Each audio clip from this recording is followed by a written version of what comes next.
I wanted to start, like we tend to start most of these episodes, with a little bit about who you were before crypto. And focusing, as always on the podcast, on the human side of things. Were you searching for something? Was there any kind of thread in your experiences before crypto that kind of pushed you then to be here now? Of course there are. That's very easy for me to answer, though it cannot be a little bit. Okay. It has to be much more than that, because for the full picture to make sense, Yes. you need a comprehensive view on why I land in crypto. Okay. So I've been born in 87 in Buenos Aires. Yes. So figure that by the time I was 20, this is 2007. Yeah. And to put it on a timeline, it is 2009 when Bitcoin launched. Yeah. So I am 21, 22. I hear of Bitcoin. It may have been $5. I was a computer technician. I was in tech, not in deep tech or hardcore tech, but I liked tech. Tech was my life, not just I like tech. It Yes. was my career choice, my life choice, my identity. Yes. I only had friends in tech. Unfortunately, I was very busy trying to survive as a computer technician, because it wasn't kind of a career choice. It was a fallback. Like my country was in a extremely painful economic situation. A couple of years before, we had the greatest sovereign default in the history of defaults. Your country had also had extremely painful economic situations, Yes. but it's not a competition, but ours may have been the worst of all time until others. And my parents weren't very wealthy, and I never finished high school. I was an awful student, so I started fixing computers. And although I hear of Bitcoin and I find it exciting, it was impossible to understand it for me, because early Bitcoin, you didn't have explanations for normies. Mm-hmm. You didn't even have explanation for non-cryptography people. Like, you had to be a cryptography person. So I'm like, yeah, this is extremely exciting. I wish I had time for it, but I can't do it. A couple years go by.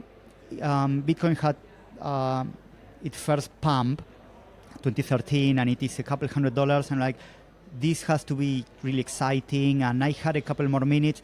I do a new attempt, and I still can't get it. Like creating a wallet and sync the nodes and such. And not that it was so hard that I couldn't understand it, but the bandwidth I had available for a kind of thing on the still survival mode that I had, it wasn't available. Like, my whole capacity was dedicating to surviving, and the way I was surviving, like, I didn't have healthcare network or anything. I didn't talk much to my family. So I unfortunately missed it again. Now, in 2015 or 14 or late 13, I don't remember, one of our clients gets these classical ransomware viruses that get your files hostage, and you have to pay a ransom in Bitcoin. So I am forced to learn about Bitcoin, and I find it fascinating. Because eventually I understand it. I go to the Bitcoin embassy in Buenos Aires, the Bitcoiners, because at that time Argentina had financial censorship, so you couldn't wire money abroad. And Bitcoin was such a magical solution for that there was already like a co-working space only of Bitcoin people. It may have been one of the best, the first in the world, and possibly the best too. Yes. And the Bitcoiners are pretty kind to me, and they explain everything, and they give me all the information needed to get hooked. Yes. And I also buy the Bitcoin for the ransom. I pay the ransom. I get the decryption key back. My client's happy. I'm happy. It was all magical. And I'm like, this is going to be the future. I need to learn more about this. Yes. So I start going to the Bitcoin embassy.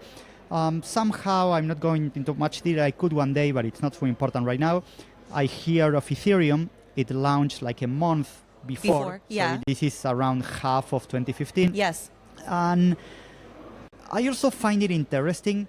For the wrong reasons, I admit. I didn't understand what it was. I thought it was something else, like work computer. Yes. I kind of assumed not exactly Amazon or cloud computing. Okay. But I didn't know that the only thing you compute were like 24 kilobytes smart contracts. I couldn't understand a smart contracts consensus running and out. It was all very foreign, but the illusion was exciting. I think this is very common for all of us. Like, nobody understood Ethereum right the first time, especially that early. Yeah. And this is where something relevant to you and this context happens. My life as a computer technician was putting me on a dark place because I was already 10 years a computer technician. I was pretty burned out and it wasn't getting better. I started alone after 10 years of working permanently and constantly with all my energy, never taking holidays, missing my grandparents' funerals. I really couldn't go to a funeral because if I didn't work for a day, I couldn't eat the next maybe. Or maybe not literally, but conceptually. I was fully dedicated to survive. And that was killing me. My mental health was a disaster. My girlfriend at the time had broken up with me in tears because she really didn't want to be second to my work, and she was like 10th to my work and everything else. And that was also pretty emotionally harmful because I really wanted to live my life with her.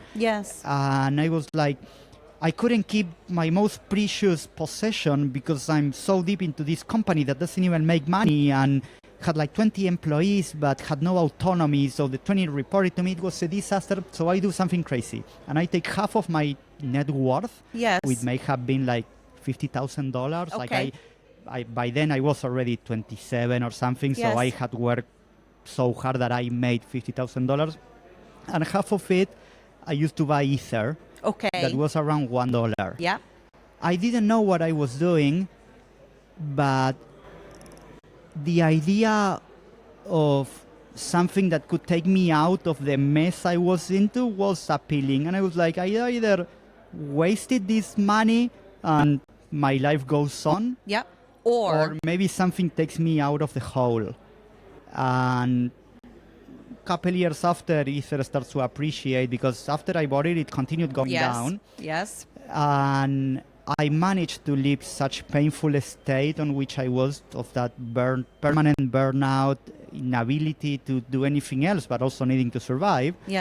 And that combination of factors is what makes me a blockchain person. Like a country that was very friendly to crypto assets. An ecosystem that was happy to get me onboarded. They were very welcoming. The Bitcoiners then got very hostile when I sold the Bitcoin for Ether. And they were hostile for years. They were extremely hostile. Like they would make fun of me at the Bitcoin embassy because they knew that I sold the Bitcoin for Ether. And I guess that's how we landed at the beginning of my crypto journey. It was a little hot pot of different circumstances that drove me to do irrational actions.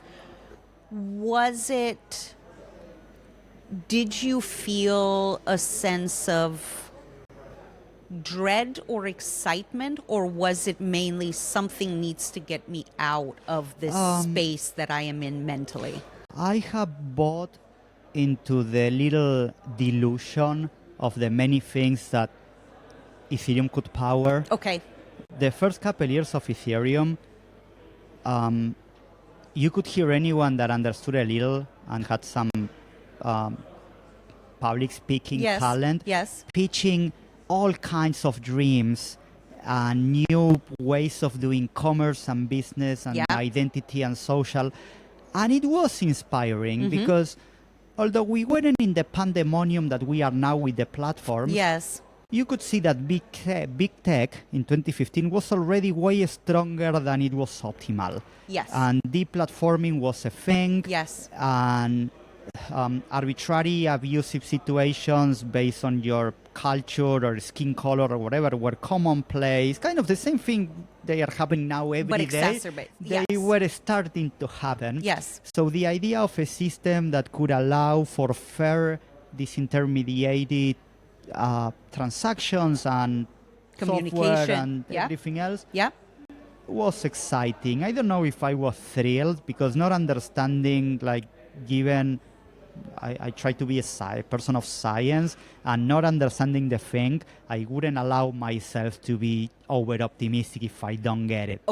So I wasn't so thrilled. Like my buy-in for Ethereum was with plenty of caution. Which I am very proud of because it was, as prices went up, it was very easy to get high on your own supply and buy some bullshit that was around even in 2017. I have participated in many ICOs, and financially they may have been great. But once I understood that this technology didn't have what it needed for those dreams to actually materialize what the ICO merchants were promoting. Okay. It's like, I don't play this game anymore. Okay. All the ICOs that I have invested, or maybe most of them, I genuinely believe, and I was a complete fool, but I genuinely believe that they could build what they were set for. Like either call it decentralized computation or arbitration systems or DAOs or decentralized whatever was fancy that week. Yeah. Once I understood that the gap between the dream and the execution was impossible to cross, yes, I was like, I don't do this anymore. Okay. So I never bought so much the dream that I was willing to overlook the truth. Okay. So you were cautiously coming into the space and kind of, okay, let's invest initially, well, some time to understand it as well, but then also money. How did you start building? This is a fun story. I like this story. After the first couple years, 2015, 15 and 17, yes, my full focus was education. I didn't like not understanding shit. Okay.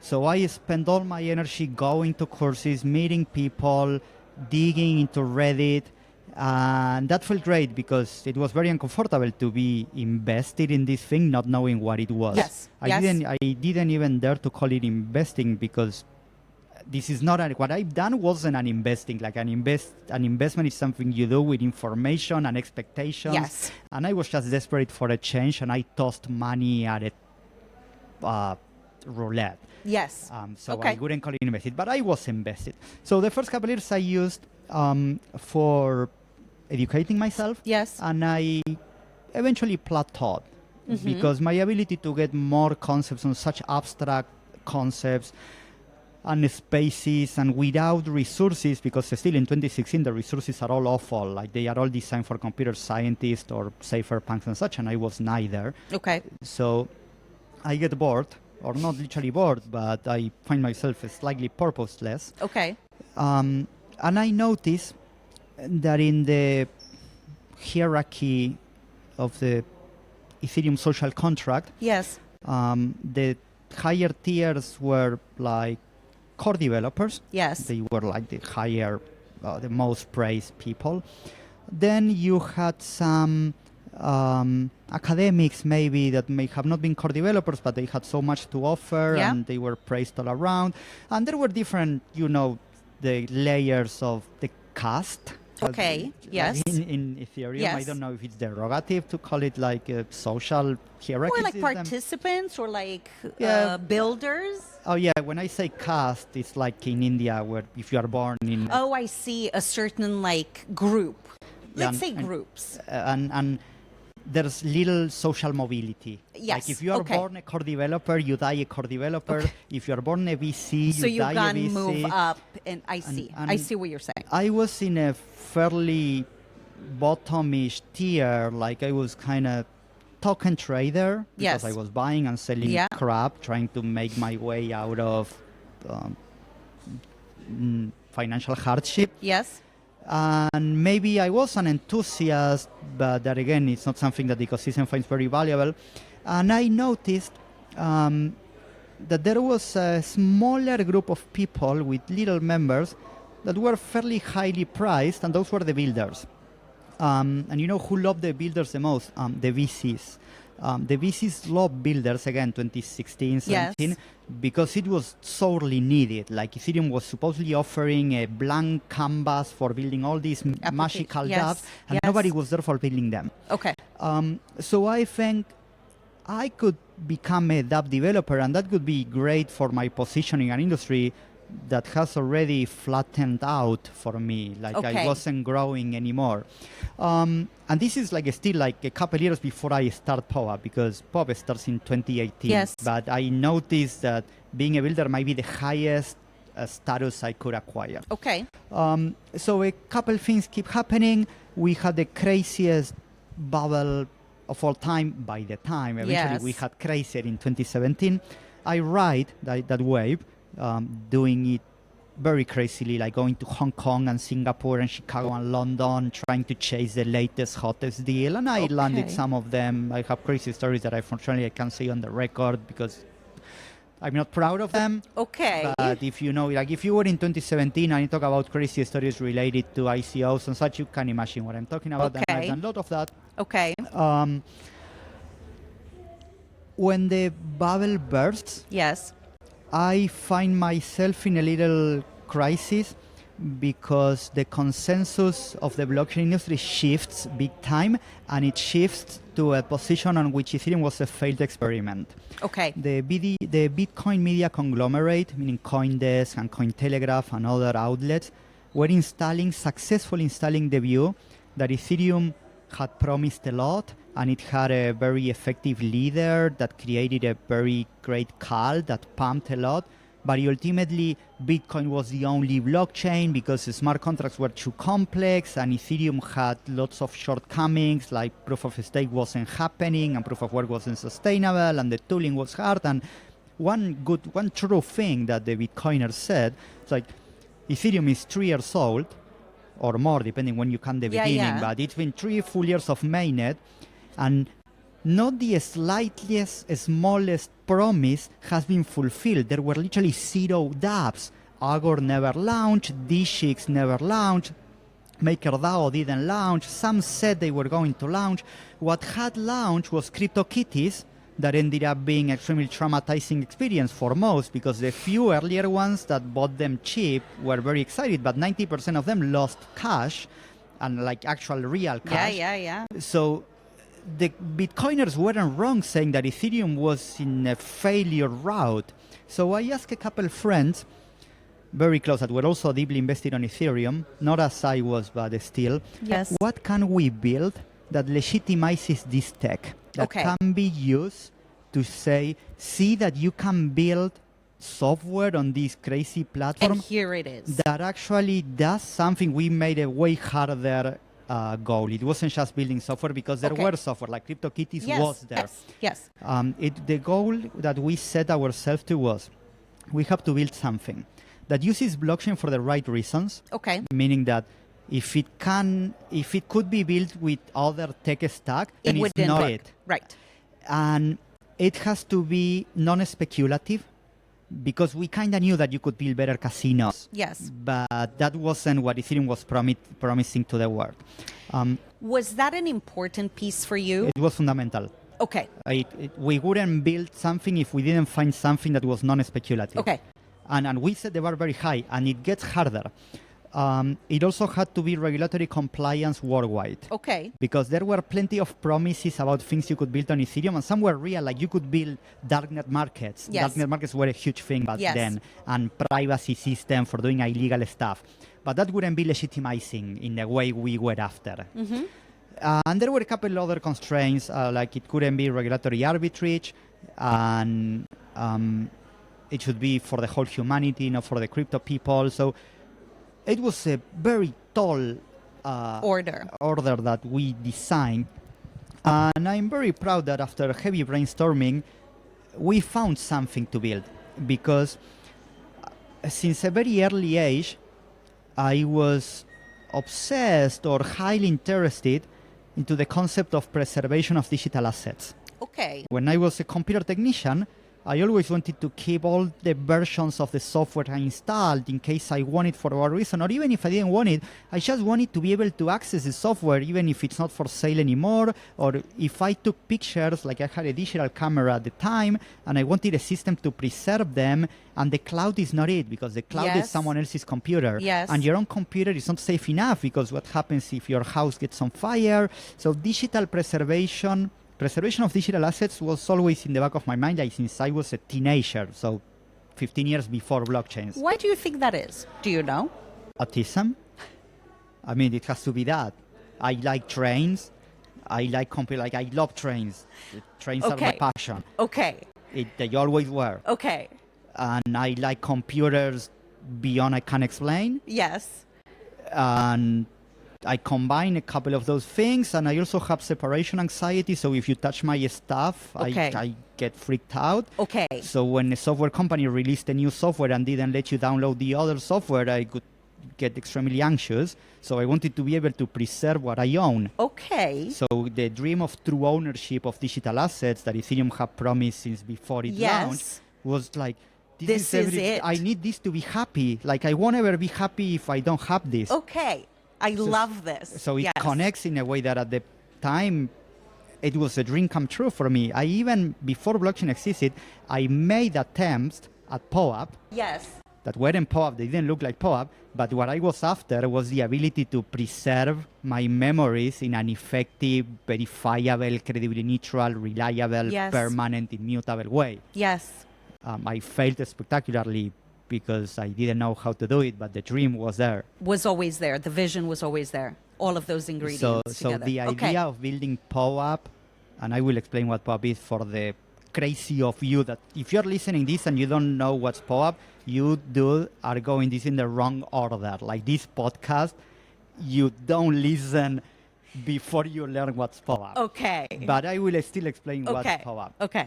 POAP started meaning Proof of Attendance Protocol, and it is a little platform based on smart contracts that lets anyone get a little digital collectible in the shape of an ERC-721 NFT to remember something they've done, an event they have attended, like a wedding or a conference, and it has a timestamp, and because of these qualities of the blockchain, it's impossible to counterfeit, and it's indisputably authentic, and you can have a verifiable proof of things that happen about it, and you can also trade it because blockchains. So the idea of starting this platform, seeking to legitimize Ethereum, to get myself busy and increase my social capital, and in the side effect of helping my bucks pump, it all made sense. I mean, legitimizing the technology, it's almost a full euphemism of making my bucks pump. Makes perfect sense, yes. And this was commonplace. I can name more friends that I have fingers that have devoted to Ethereum to make their bucks pump. Okay. Fair. Okay, so POAP was your way of legitimizing the technology, making your bags pump. Following my dreams. Following your dreams, solving all of that intersection of things that you want to maintain the memories and preserve digital assets. How, because POAP became, and I want to hear the journey from your side, but I mean, our whole life, we're at ECC 9 now. Pretty much since its existence, its POAP has, been part of our journey across events, meeting people, meeting new people, how many times we have met them at all of these different events around the world, and to your point, celebrating other things and creating these POAPs. What has that journey been like for you to see it grow and to see that idea that you have check the boxes that you wanted it to check? Were there super hard moments? Were there moments where you were like, you know what, this isn't working, I'm going to quit, this was a bad idea? There were both. I think my personality, I don't know if this is a blessing or a curse. I tend to be extremely volatile in my emotions. So it happens a lot that I'm extremely thrilled about something. Okay. And something could happen and I get extremely down. And this has always been my lifestyle. Okay. And it doesn't look like it will change ever. Okay. So certainly on the journey of POAP, there were extremely high moments of happiness that I could have imagined. It was, I don't think if this is what they call type 2 happiness, like during the time it was a very crazy dance. So it's not that you have complete consciousness of how good things are good for you. Yes. Like, for example, an extremely high point on the early days of POAP was doing Devcon 9 in Osaka. Making it to Osaka with a product that could serve the scale of Devcon 5 successfully, and landing nailing the whole user experience Yes. with how clunky the technology was at the Yes. time, and still getting people to mint the NFTs and to feel happy about them and to not land into the endless pitfalls that the crypto UX had at that earlier At days. the time, yeah.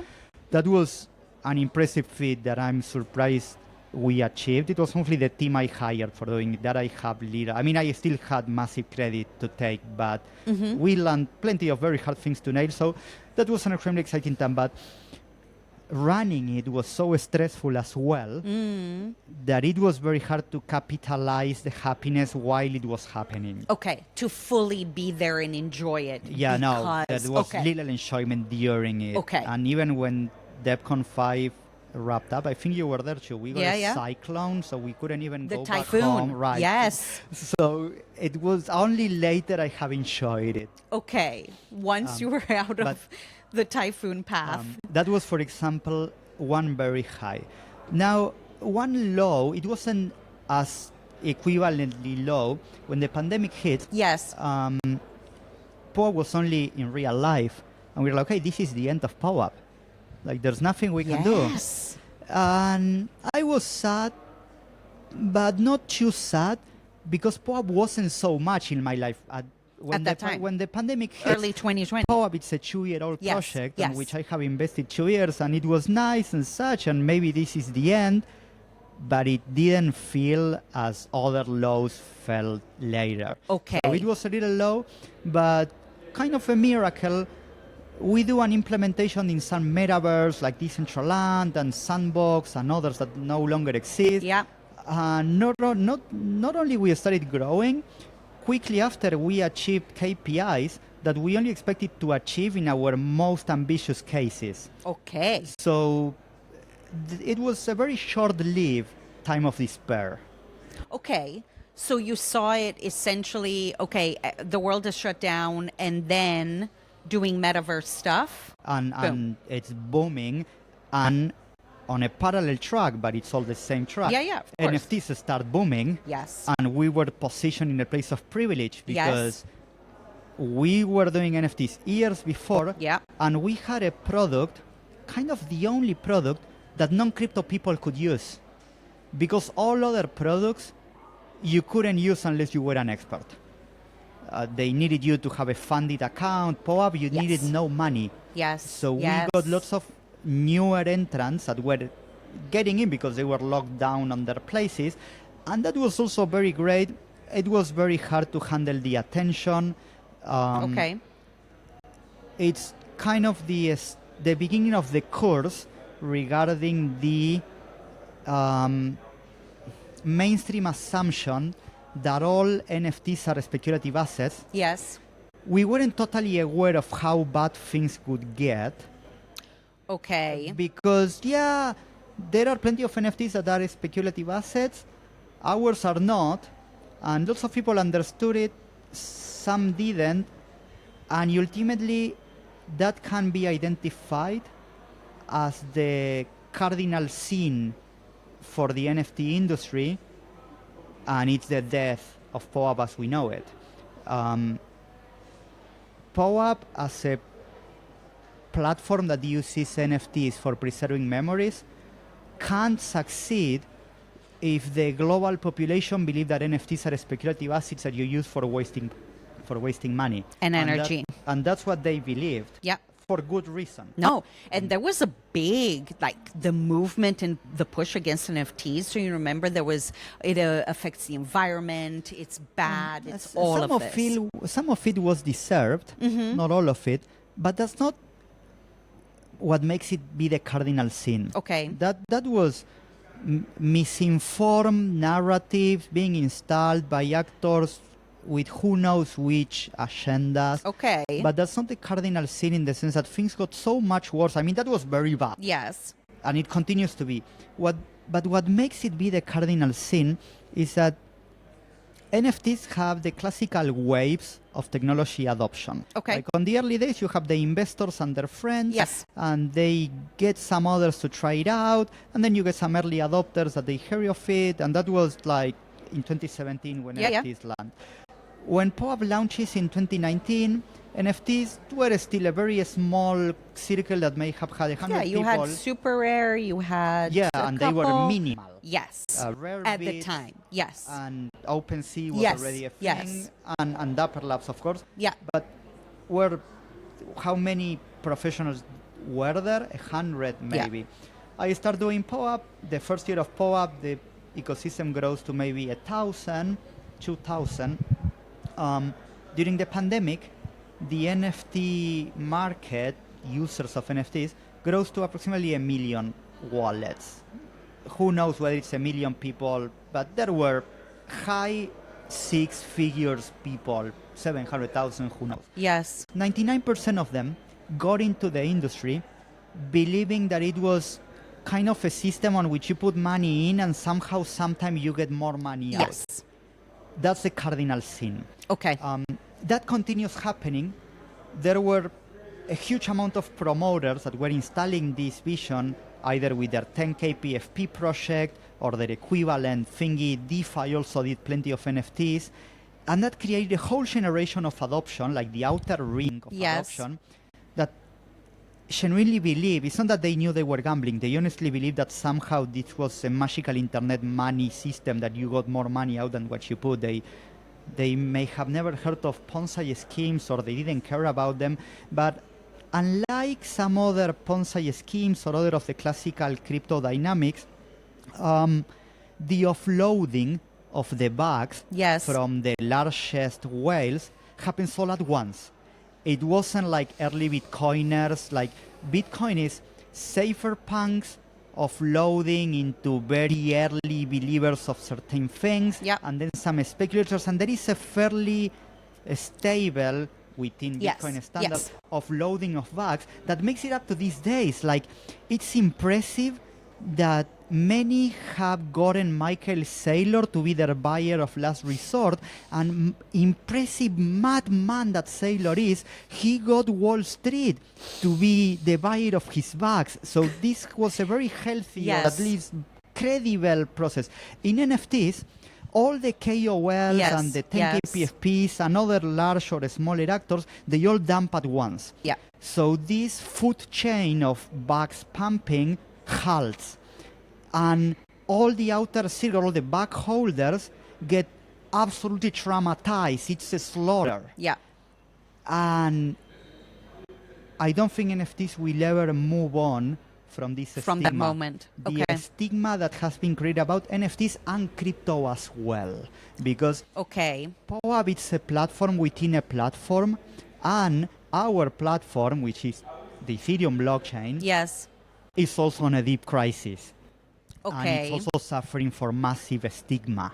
There's large pockets of population that believe that everything blockchains, it's meme coin-like tech. Tech that only exists for making things like what meme coins did or do for the world. And they are wrong, but they are so many and they are so confident on their belief that it's literally impossible for anyone to make them change their mind. This vision. And this is why I think it is pointless to try to get NFTs as we knew them, like ERC-721 tokens or 1155 or other forms of NFT, to be adopted like in this generation. Maybe in 20 years' time, someone can give it a new shot, but they are going to be a different type of NFTs because the ERC-721 standard was obsolete anyways. So you think the NFTs as they are, they're done for now? I don't think you can find a person that tells you that they are alive. Maybe a POAP collector. There are some that don't want to accept what's going on. To let go. But NFT does not exist as a space anymore. In HCC 6 or 7, the one of the hype, 1 out of 3 talks had NFT content or were full about NFTs.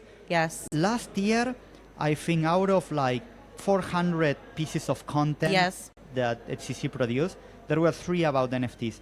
I don't think there's one this year. No. And this is a huge HCC. It's hard to argue about them not being dead. I mean, you can say the other day, the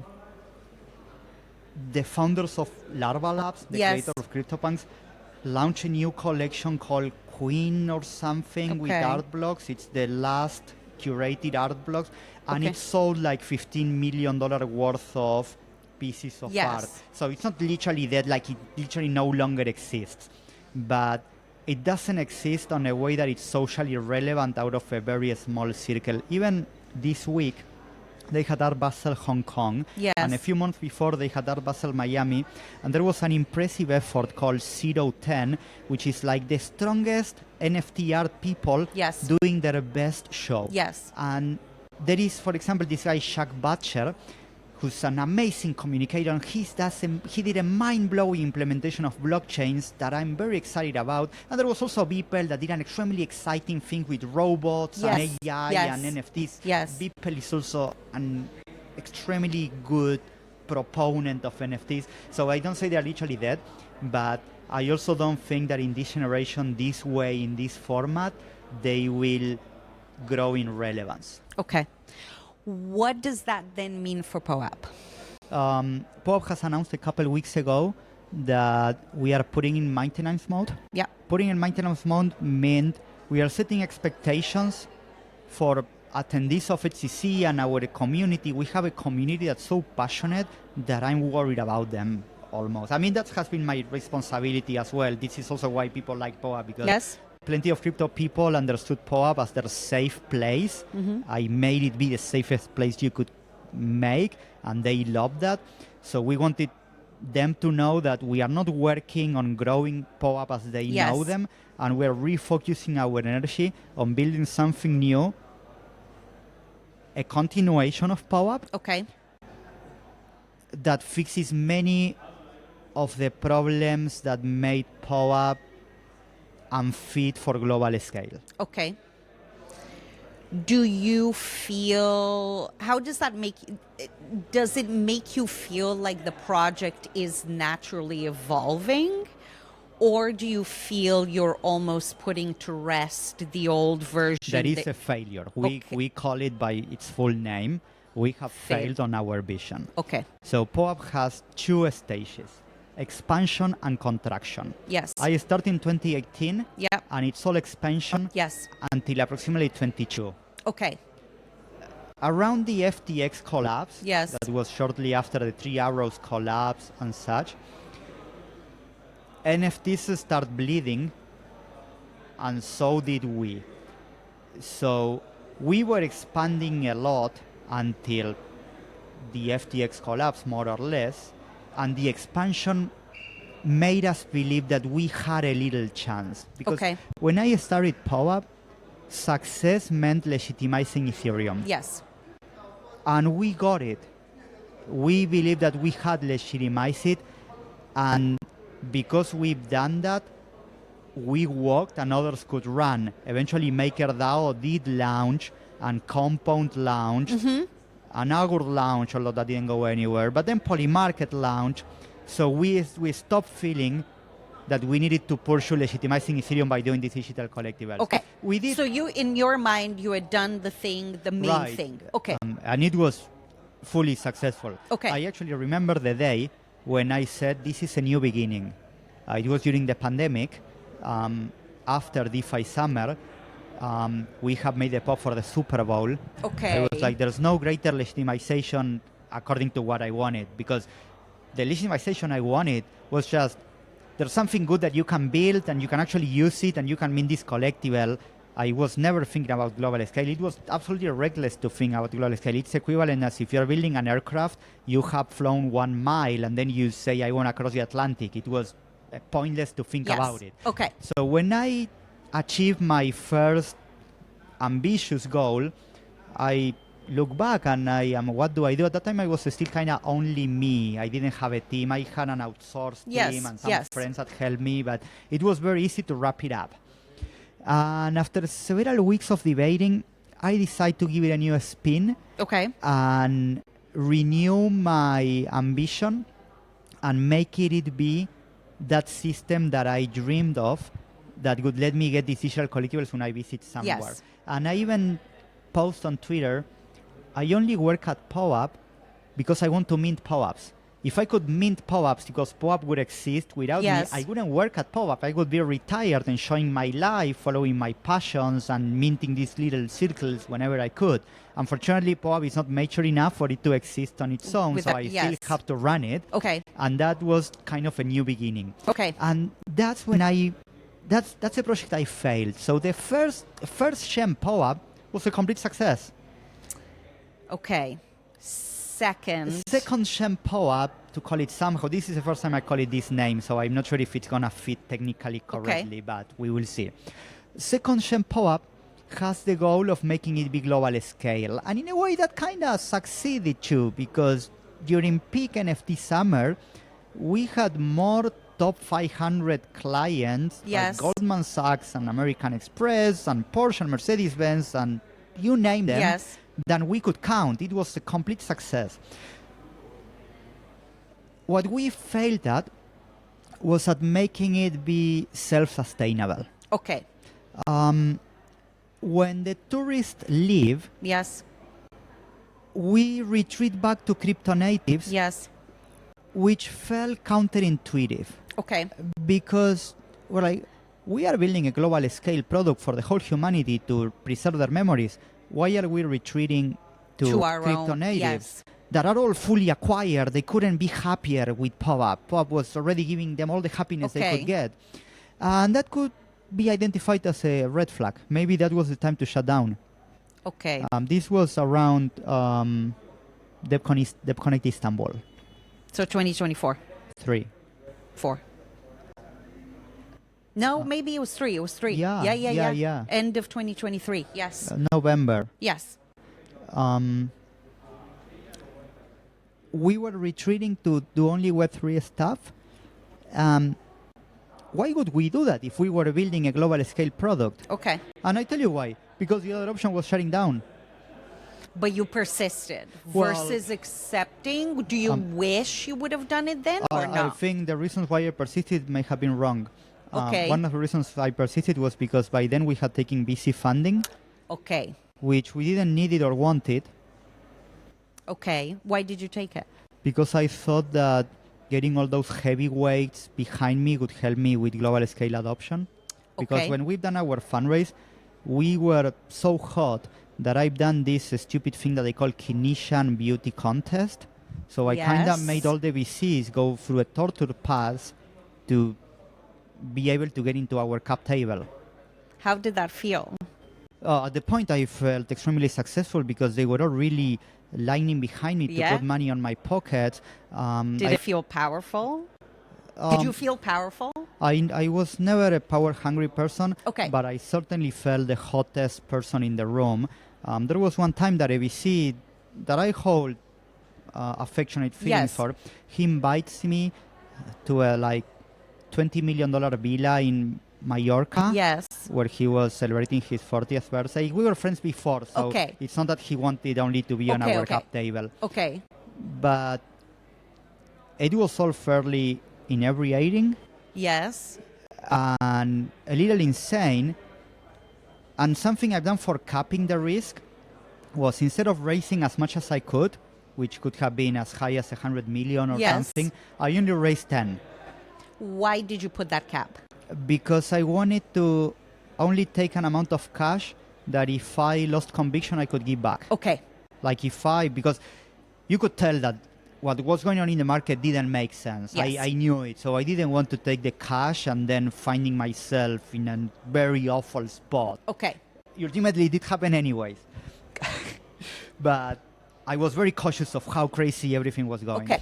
So I do that mistake, which is one of the most common mistakes I've seen among founders. I won't name names, or maybe in 20 years' time you can get me to name names. You'll write a book, I don't think I will ever write the book, but I might be willing to disclose stories. Okay. Like the way Bob Summerville is doing these days with the early days of Ethereum, and Richard Barton has disclosed many things he's done in the early days. I may disclose some things, but the point is, raising cash when you shouldn't have, it might be the most common mistake most founders have ever done on Ethereum. Okay.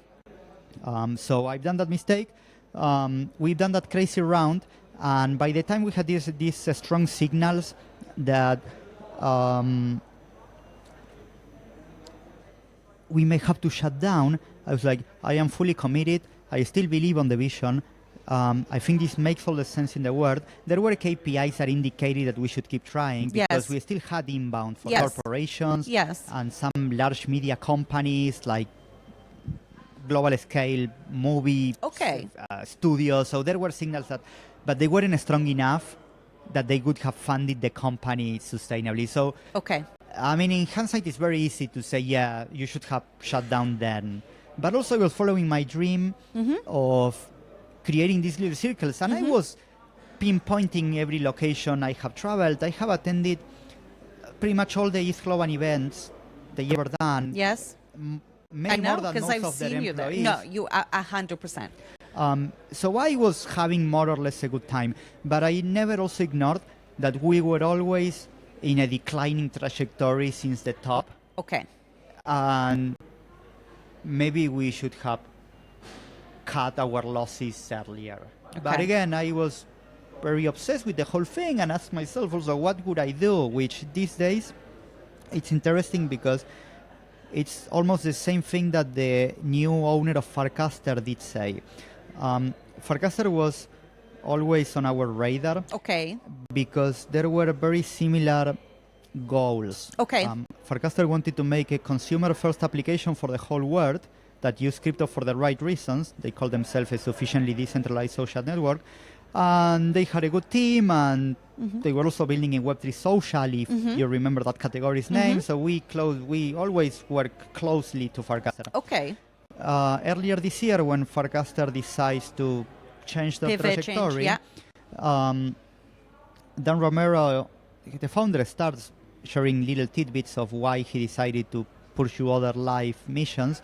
And at a point, the new acquirer of Farcaster, that's called Rich, that was already in the ecosystem. He's a somewhat accomplished founder. Like he worked at Meta during the time that he was kind of a big shot. Yes. At a point, he's asked something like, why do you take this burden that not even his own creator wants? Because when Dan and Barun leave Farcaster, it's like if the founders that have poured all 5 billion, and they had $150 million in the bank, and they believe this is pointless, we don't work on this anymore, and we will instead go to work at DeFi or CeFi, which is where they work now. Why would you accept this? They ask. And the guy is pretty much like, what do you want me to do with my life? I don't have a better challenge. I don't have a better usage of my energy. Okay. This is all public on Farcaster and something that he told me. I have never talked to him directly. And that was going on with me as well. Okay. So I kind of knew that POAP was not going to succeed the way we had set up ourselves to succeed. But I didn't have a better idea. And I had a little hope. And I also had like a 50 people payroll and other responsibilities. So you had a responsibility. It wasn't easy to quit. Okay. And we had ideas as well. That's important too. There were things that we wanted to ship that we thought could be catalysts for growth. Okay. It wasn't all lost. I wasn't doing this out of momentum. I couldn't just done it out of momentum. Okay. Do you, because everybody knows you with the orange jacket, that has been your brand for so long. Is the hanging that coat up symbolic of POAP going into maintenance, or is definitely. It is what it means. It's that. Okay. I have built my whole personality around POAP. That's how they all knew me. And I want to make perfectly clear that we have closed the chapter. Yeah. I still have the jacket and I love it, and I hope I continue using it, but I need to communicate unequivocally that the chapter's done. I don't have a POAP to give you. I'm sorry things didn't go the way we all wanted them to go, but this is how it happened. I'm nearly 40. I need to start a new chapter. Okay. Do you feel that's good for you to put that kind of like, okay, this is done, packed up there, and now I can move by these symbolic things? I mean, one of the smartest things I ever done. Okay. Out of the many mistakes I made, making clear that this chapter is done and not dragging along and letting go.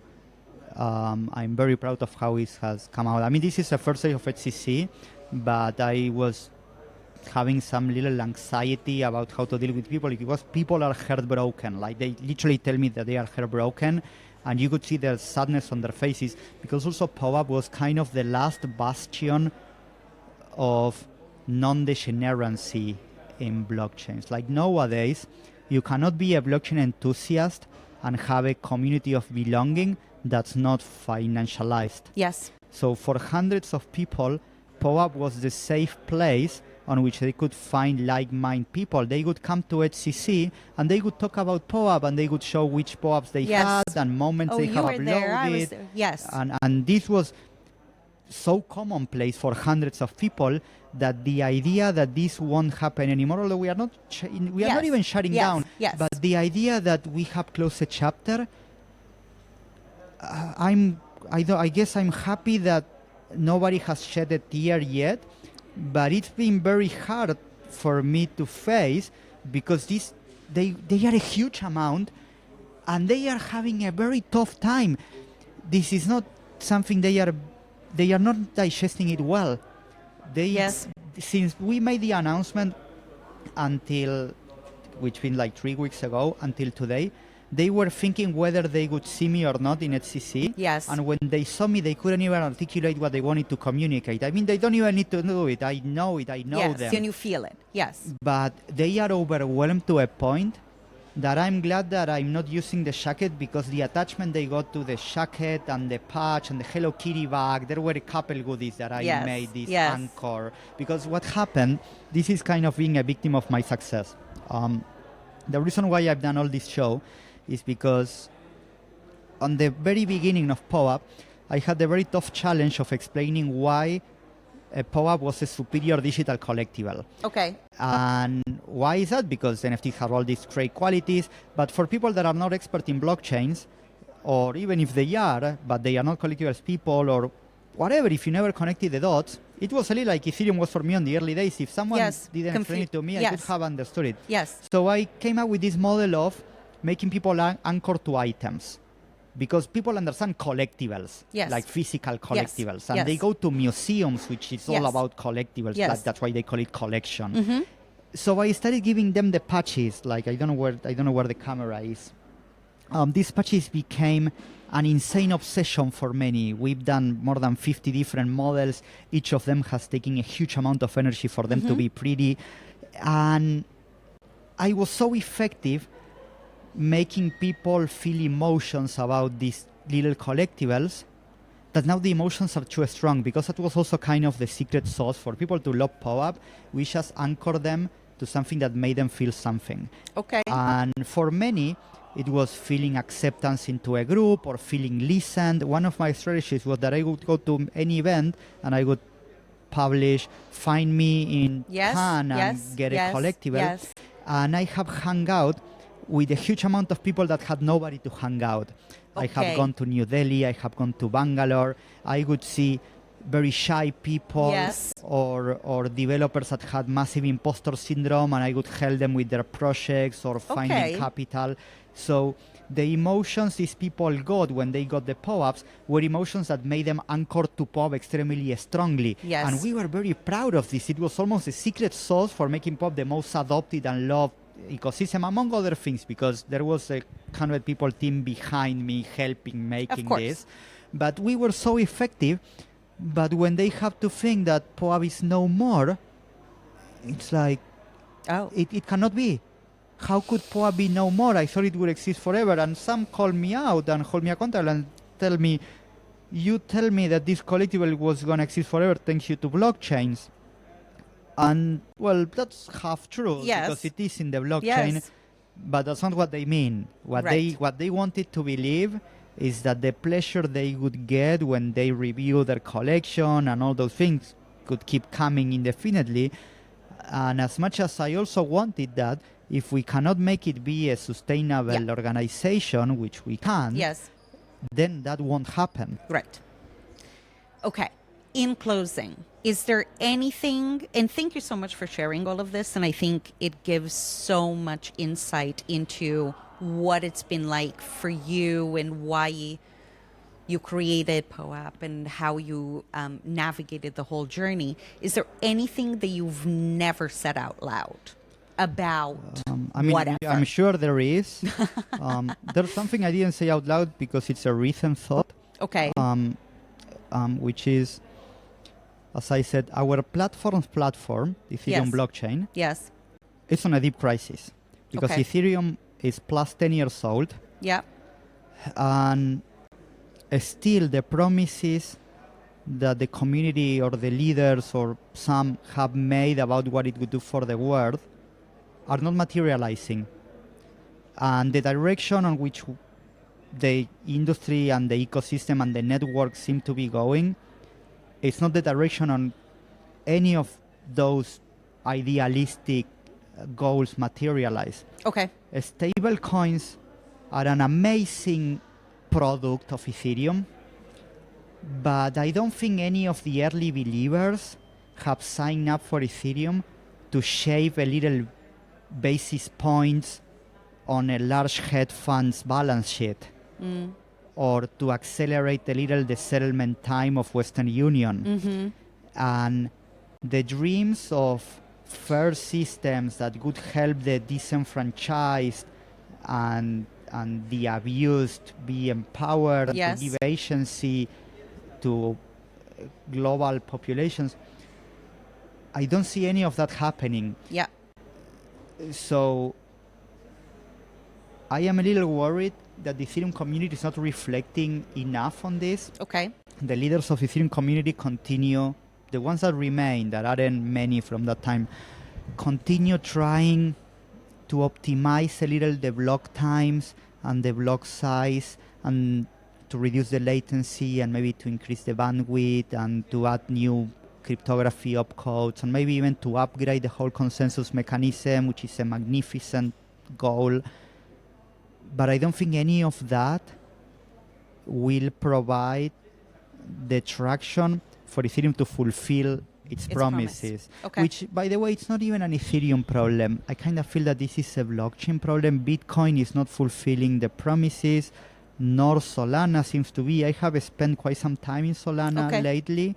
I found fascinating execution, like they've been successful at many things. But I also feel that they are a little despair about not finding quality product market fit. Internet capital markets, it doesn't look like it's working out. Okay. The consumer offering with the phones they have launched and other products, it's not making it apparently. Hopefully it will. Okay.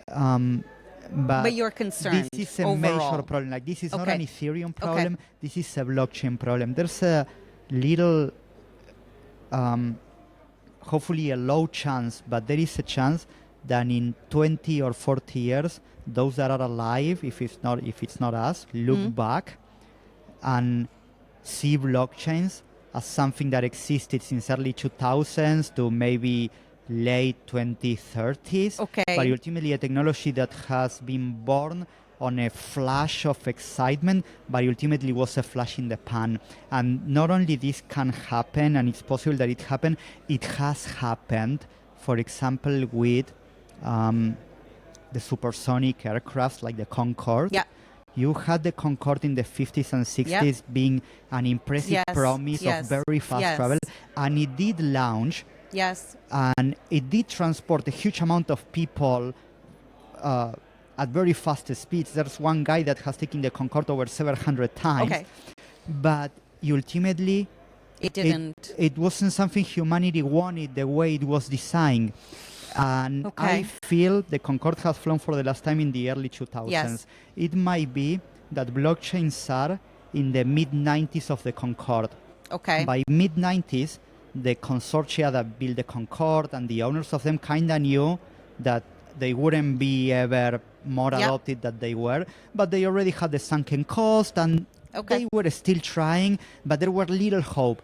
That's where I think blockchains seem to be now. Okay. Permissionless blockchains, because permission blockchains or federated blockchains or fake blockchains like Hyperliquid, those are booming. Okay. Well, I mean, we need you to asked wrap for it. it. I did. You could have wrapped it up earlier. Listen, I wanted to get your thoughts on things and I wanted to get your feelings. But thank you so much for joining. Thank you for the space. Of course, my pleasure. And it was great to hear your story and looking forward to seeing what you do next. I'm hoping the next chapter is better than the one that just closed. Let's go. Thank you, Patricio.